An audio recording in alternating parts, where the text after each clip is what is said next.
Hey everyone, welcome to the Curious Girl Diaries podcast. I'm Layla London, aka The Curious Girl. Now, just to let you know, this podcast is not suitable for work. It's also not suitable for anybody under 18. But the rest of you consenting adults, let's get ready to talk about my sex life, sex in general, and everything in between in explicit, raunchy, fun detail. All right, here we go. Hi guys, welcome back. Thanks for tuning in. So, I have just a myriad of subjects to cover today. And, the first thing is I got my very first butt plug. Yes, I know I've been talking about it and talking about it and talking about it ad nauseum about I should get one. Well, I did. Oh my gosh. Okay, I have it's just sitting here on my desk. I have not put it in, or it has not been used in a sexual act at all. So it's very pretty though. It's got a blue little jewel, I guess, on the outside is what you call it. And I got a small because I've got my little butt plug training wheels on, and I need to give it a whirl. I honestly just haven't had the time to kind of sit back, relax, and just put it in. But I have to tell you, I am so curious to know what it feels like to have sex with a butt plug in. To me, it feels I'm excited because it feels like it's just going to make everything kind of smaller and just more tight and compact. And yeah, if some guy's just struggling to get his cock in me, oh, fuck, that's going to feel so good. I'm literally just really looking forward to that. But yeah, I haven't used it and haven't even put it in myself, but I have it. So yay, I can kind of scratch that off the list. I finally got off my ass and placed that order. Jeez, I don't know what took me so long. I really need to do some more toy shopping too. I mean, there was that one time I went with Cowboy Ed. He went with me, and I got a couple things that womanizer, which was really, that's a home run. If you don't have a womanizer, ladies, get one. It sucks your clit. It's got like this vacuum thing. It's really good. Really good. I recommend that. And of course, the Hitachi. I'm probably the last woman on the planet to finally break down and get one, but it changed my world. So there you go. Those are so far my personal recommendations. We'll see how I feel about the butt plug. Next, I'm just going to do a bunch of oddball subjects. I mean, right now, there's just a bunch of weird stuff going on, kind of converging all at once. But one of the other things is and I'm completely switching gears here on this. This has just been like the week or week and a half for just crazy fucking stalker weirdo fuck sticks. I don't know what else to say, except I will say this. I need to give some props need to be given to D, because in the very beginning, D, I guess my, what am I going to call him here? Like my, internet, my internet black ops guy. I'll call him that. He said to me in the very beginning, he's like, you need to come up with an alias. And he's the reason that I came up with the Layla London alias.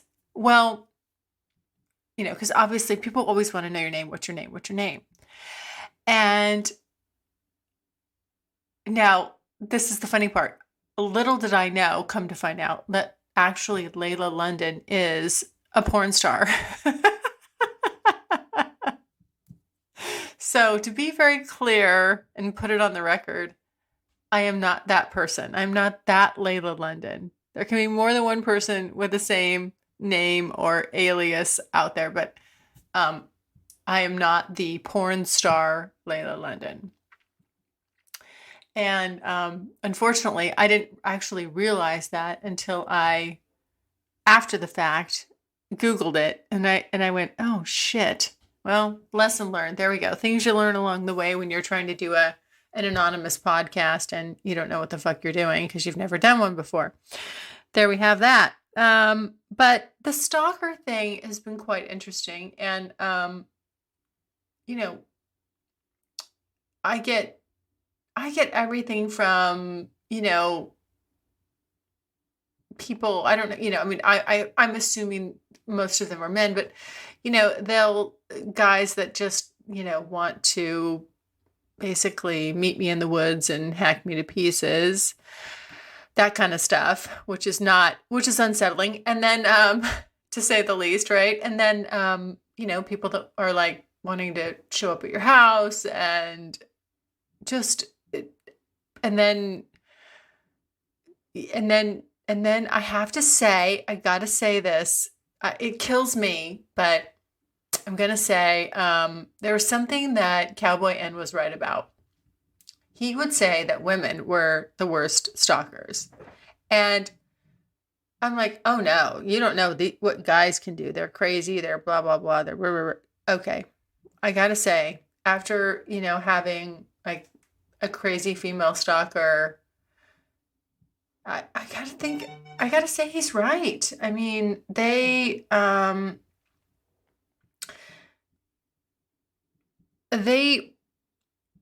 weird. They're beyond weird. There's just this different strange element of, what is this a combination of with female stalkers? It's like,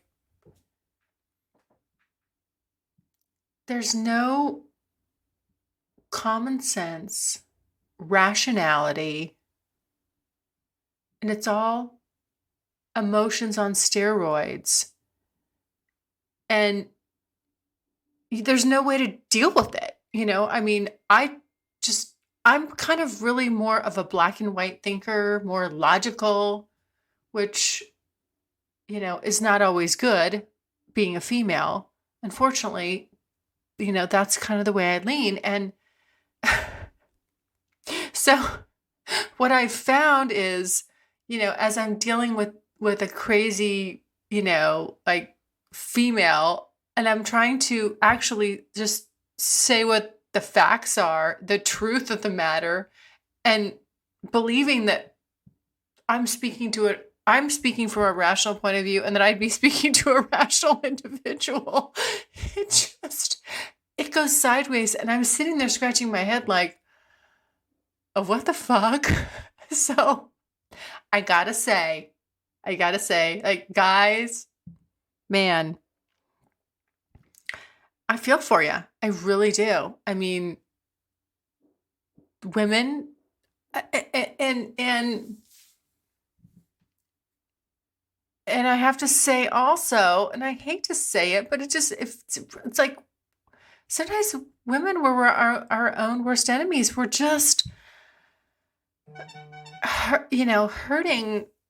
I mean, when we refuse to look at the facts and be rational, it's impossible. In that state of mind, we're impossible to deal with. You cannot deal with it. My last little bit of news on the stalker front is, recently somebody tried to put up a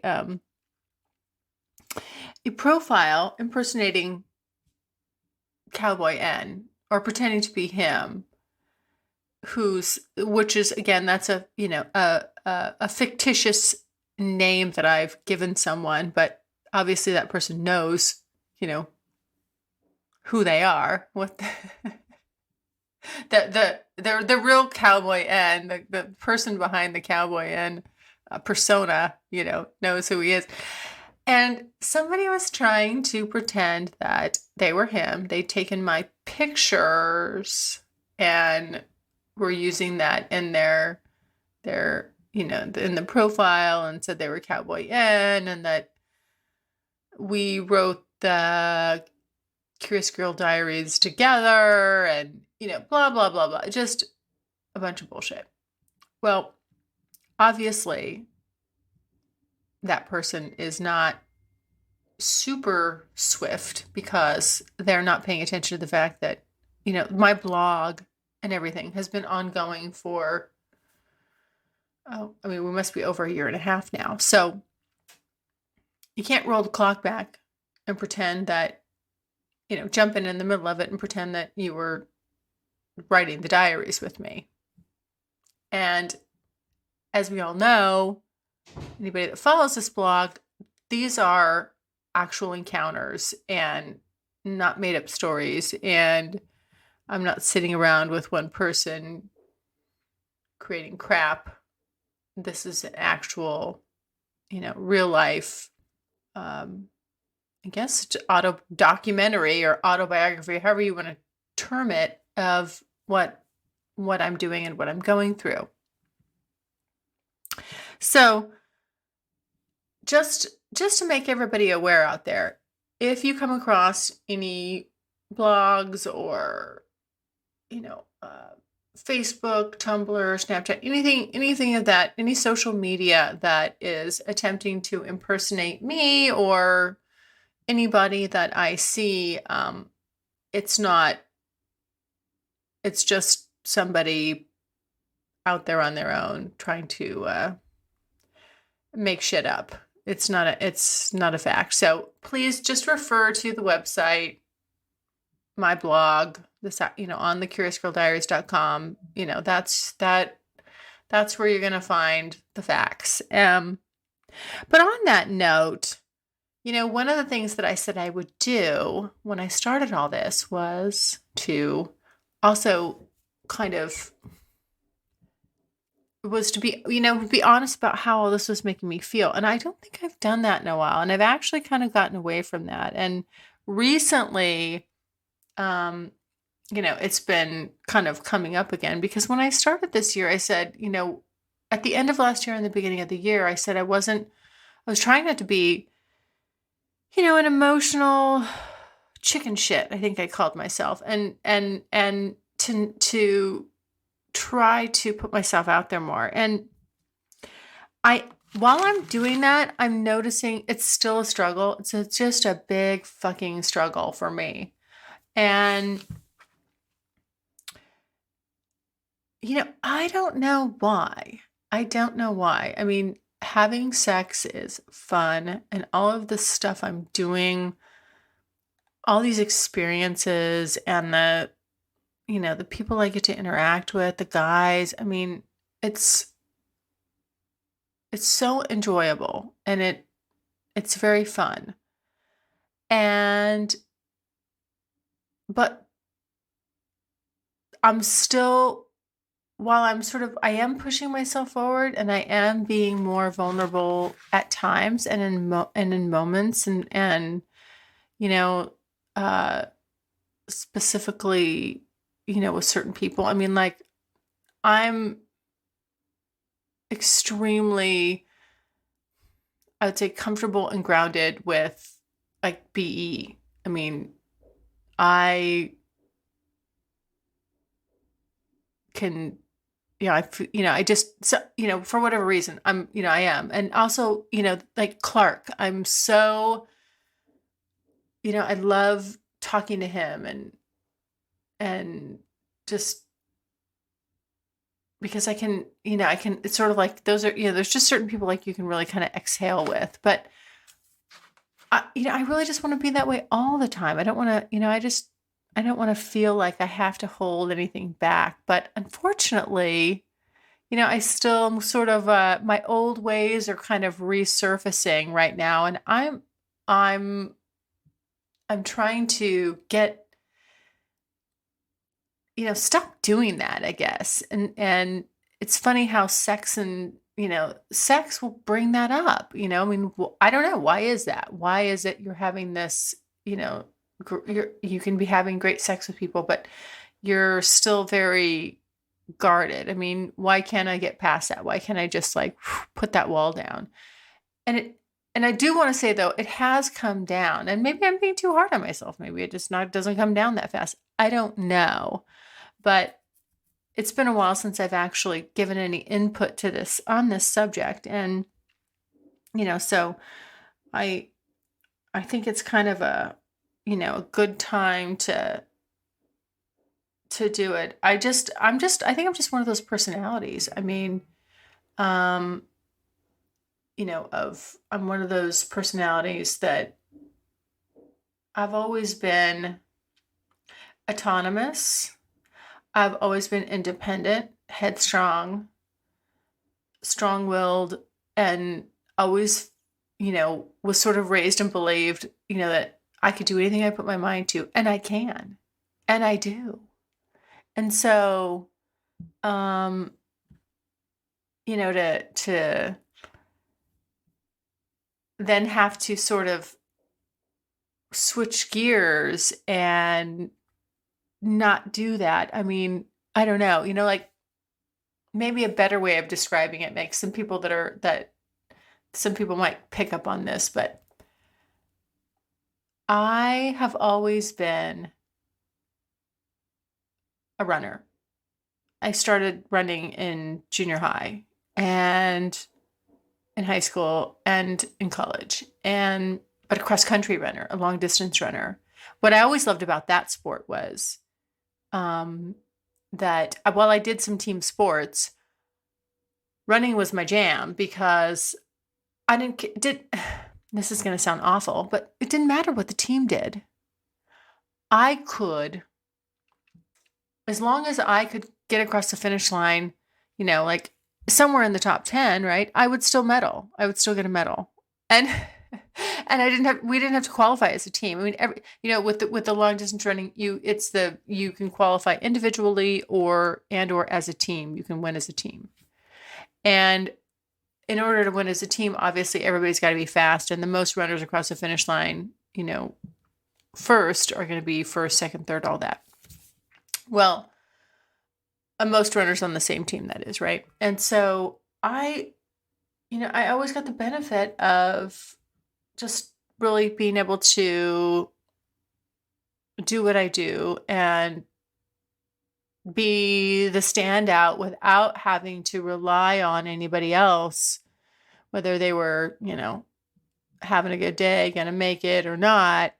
I knew that I could just, if it was up to me, I could do it.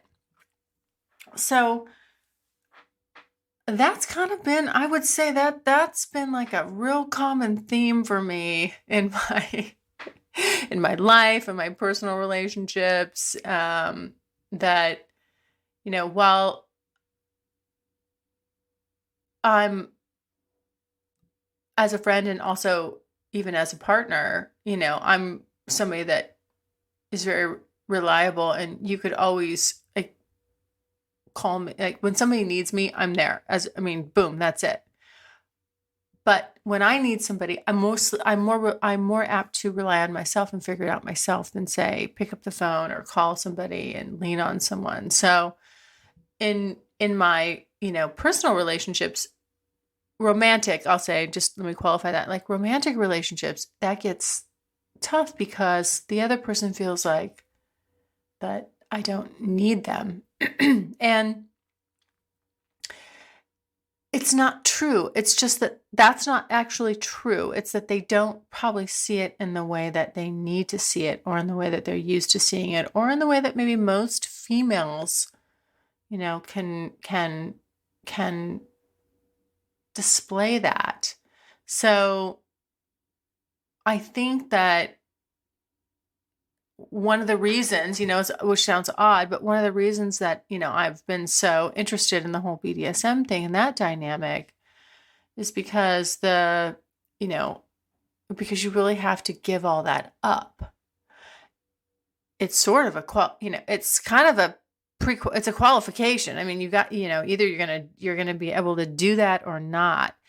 And in a regular relationship, I'll say like a vanilla type relationship, I can't get away with that.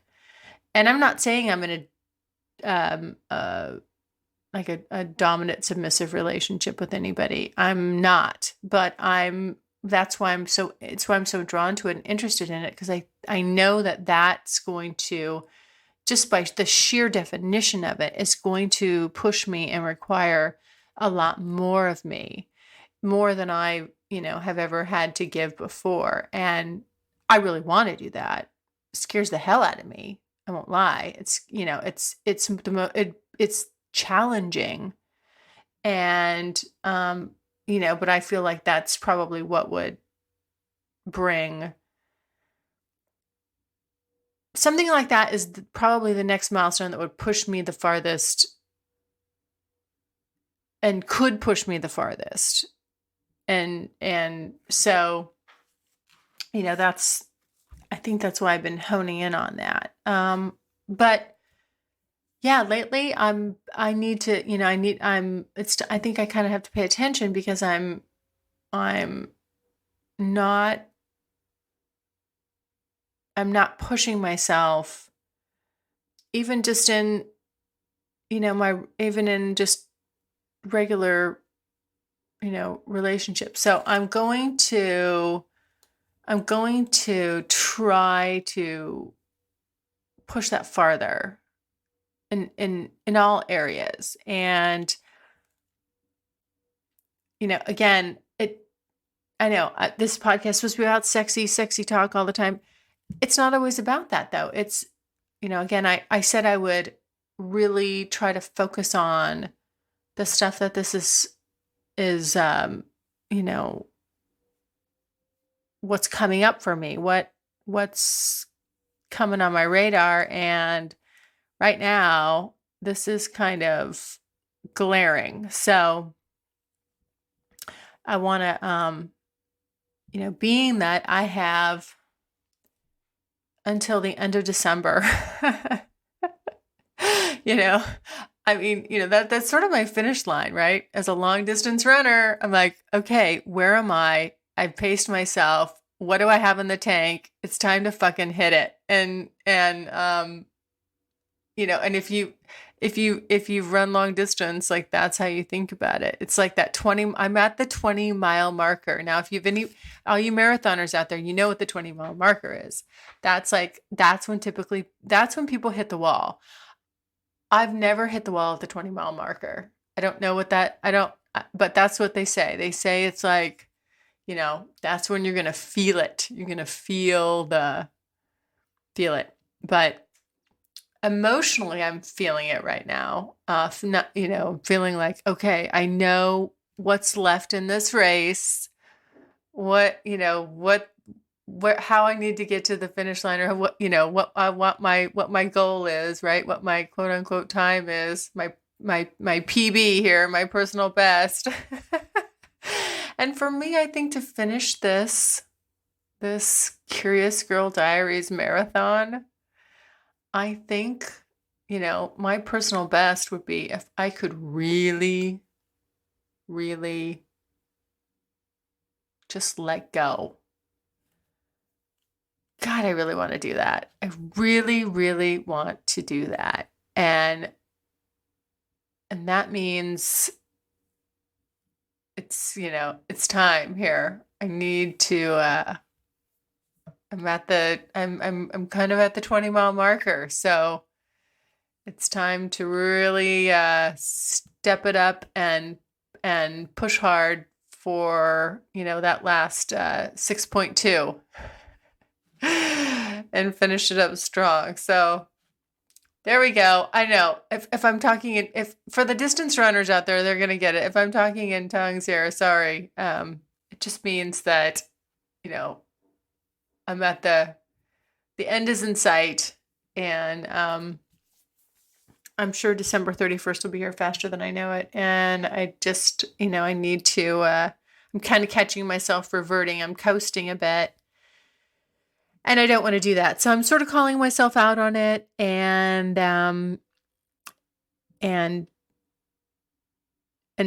saying I got to do better. I don't want to end this and be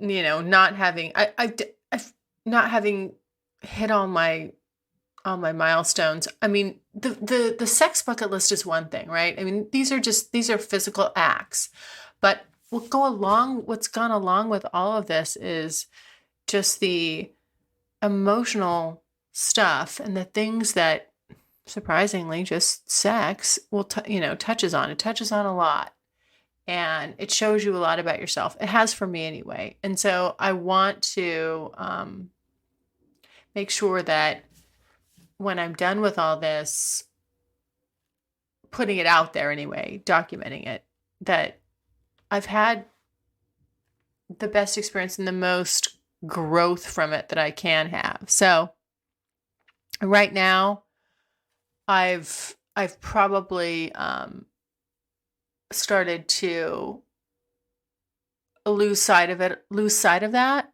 what the goal is, what the idea is behind it a little bit. And also I've probably just started to revert back a little bit. I think what happens is, when people will